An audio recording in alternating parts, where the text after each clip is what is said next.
E aí, pessoal, tudo bem? Bom, faz tempo que eu não faço um vídeo sobre beisebol, né, para aquela série para ajudar as pessoas a entenderem um pouco o beisebol. Agora estamos chegando nos playoffs da Major League Baseball, é um bom momento para retomar essa série. E aí, nesse episódio aqui, neste vídeo, eu vou falar um pouco das origens do esporte, como o esporte surgiu. Né? O beisebol não é uma invenção exatamente americana, né? Ele é uma adaptação americana de uma invenção inglesa. Na Inglaterra do século XVI, XVII, tinham vários jogos que eram praticados pelo país com bolas e tacos, que jogava uma bola, alguém tinha que rebater e daí criava-se uma dinâmica para contar pontos. O cricket é o mais famoso, mas aí vinham outros jogos. Um deles se chamava Rounders, em que o time do rebatedor, o time que rebatia, tinha que percorrer um circuito, e que acaba tendo uma dinâmica parecida com a do beisebol.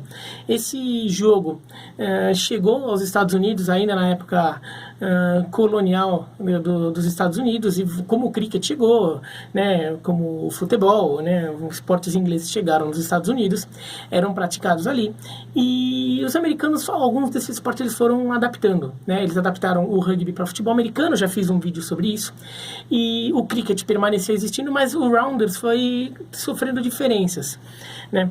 Por quê? Os americanos foram adaptando a regra de acordo com as situações da realidade deles. Por exemplo, os jogos eram praticados muito em grandes cidades nos Estados Unidos.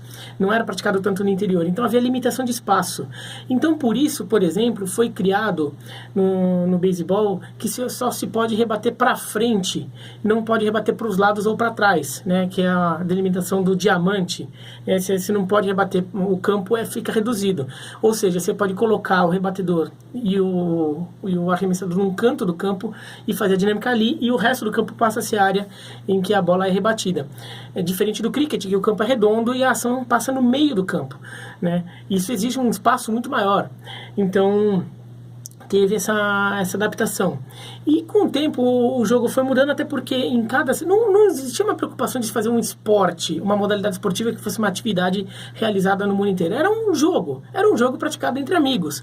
Então clubes, escolas adaptavam as regras de acordo com as suas necessidades para fazer suas atividades entre os amigos ali, entre os estudantes, cada um dentro da sua realidade, né? Então foram surgindo vários jogos muito parecidos aí com essa regra com base no Rounders, mas que já começava a se chamar de beisebol entre os americanos, na época escrito separado, beisebol, né?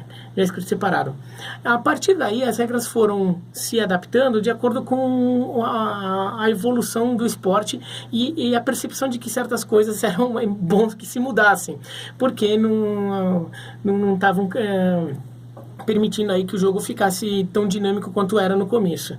Além disso, começou a haver um crescimento desses jogos em várias cidades, em vários clubes, e clubes começaram a desafiar outros clubes de uma cidade começaram a desafiar de outras, e para isso acontecer tinha que ter uniformização de regras, porque se o time de Nova York joga com uma regra diferente do time da Filadélfia, não dá para ter jogo, você vai ter que achar uma regra que todos concordem em jogar. Então, à medida que os times foram começando a ter mais jogos, os jogos não ficaram só dentro dos seus clubes, mas um clube começou a desafiar o outro, uma cidade começou a desafiar a outra, começaram a buscar uma uniformização. E a base dessa regra foi a base do clube Knickerbocker de Nova York. Então a partir disso que surgiu as regras básicas do beisebol que a gente conhece hoje. Mas muita coisa mudou. Por exemplo, antes, um jeito de se fazer a eliminação, hoje você tem que fazer a eliminação, pegar a bolinha e encostar a bolinha no rebatedor, no corredor. Antes, você tinha que dar uma bolada no corredor. Se o corredor está percorrendo base, o defensor pega a bolinha e tem que ficar acertando o cara, virava tiro ao alvo. Não tinha problema no começo, mas depois que começaram a perceber que machucava, às vezes causava atritos, e a dinâmica do jogo ficava muito difícil. Ter as bases permitia, as bases como um lugar seguro, em que o jogador podia ficar em segurança para na jogada seguinte, no rebatedor seguinte, e andar de novo, a dinâmica ficava mais interessante. Outra regra, por que são 4 bolas, 3 strikes? Antigamente antigamente não existia, a quantidade de bolas era gigantesca, só que eles perceberam que isso começou a ficar muito injusto. Foul ball, você podia estar infinitos foul balls. Então, a regra foi se adaptando para chegar aos números atuais, porque perceberam que era o número que criava uma dinâmica mais legal para o jogo. Se pudesse dar foul ball eternamente, como podia antigamente, o jogador ficava, nunca era strike. Então agora não, os 2 primeiros foul balls contam como strike. Então isso que mudou. Bola também, então no começo da regra, olha que bizarro, o rebatedor tinha que dizer onde ele queria que o arremessador arremessasse, e o arremessador era obrigado a arremessar a bola lá. Quando perceberam que isso não fazia sentido, os arremessadores começaram a tentar dificultar a vida do rebatedor, a quantidade de foul balls começou a crescer também, porque o rebatedor começou a arremessar a bola mais distante da zona de strike. Então, por isso, criou-se um limite. E esse limite de 4 chegaram à conclusão de que era o que permitia um duelo mais equilibrado entre arremessador e rebatedor. E o esporte foi se desenvolvendo, sobretudo no nordeste dos Estados Unidos, Nova York, Filadélfia, Boston, naquelas cidades.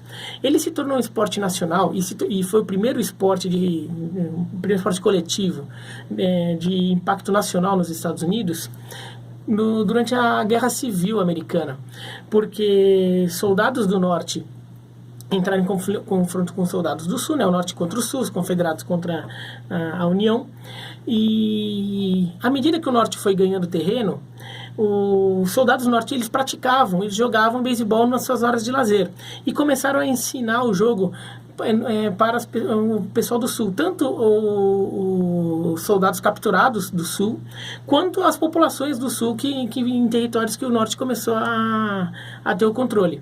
As pessoas adotaram o jogo e o esporte se espalhou por todo o país dessa forma, pela Guerra Civil Americana. E daí começou a crescer bastante. A partir daí, começa a haver uma certa demanda por uma certa profissionalização disso, porque ainda eram clubes amadores, mas à medida que esses clubes amadores vão fazer jogo, o time de Nova York joga na Filadélfia, ok.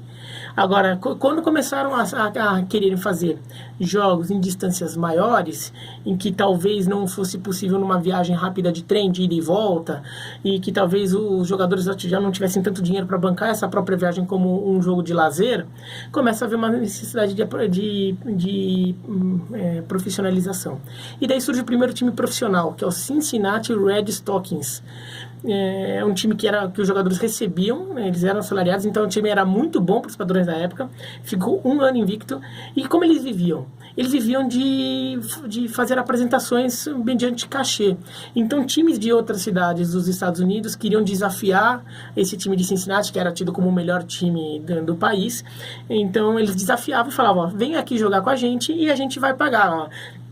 Vai pagar um cachê, ou então vai pagar um percentual aqui da bilheteria que a gente vai vender. Nisso você vai ter um dinheiro e você vai pagar o salário dos seus jogadores.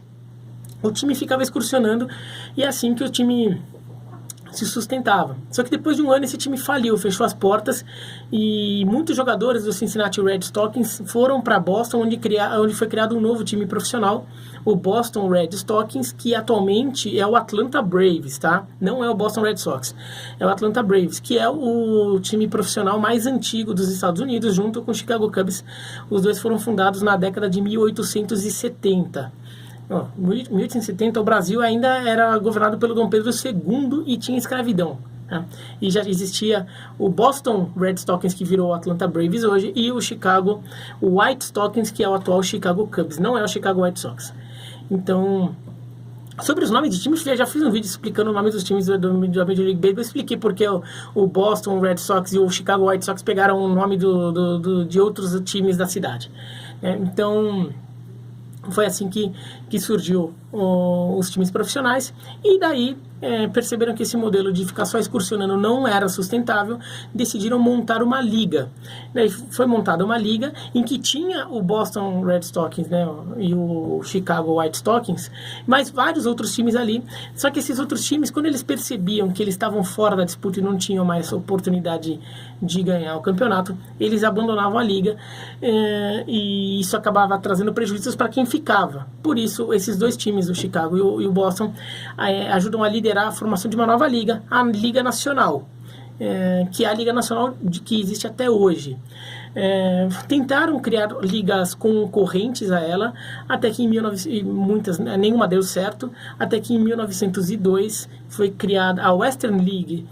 Se transformou na Liga Americana para ser uma concorrente da Liga Nacional, e ela vingou como liga concorrente. Ela tinha dinheiro, tinha investidores que conseguiam competir com os times da Liga Nacional, que eram mais antigos e mais tradicionais, conseguiram contratar jogadores do nível dos jogadores da Liga Nacional, e daí as duas ligas decidiram fundir as suas operações, criando a Major League Baseball, né? Isso na década de 1900.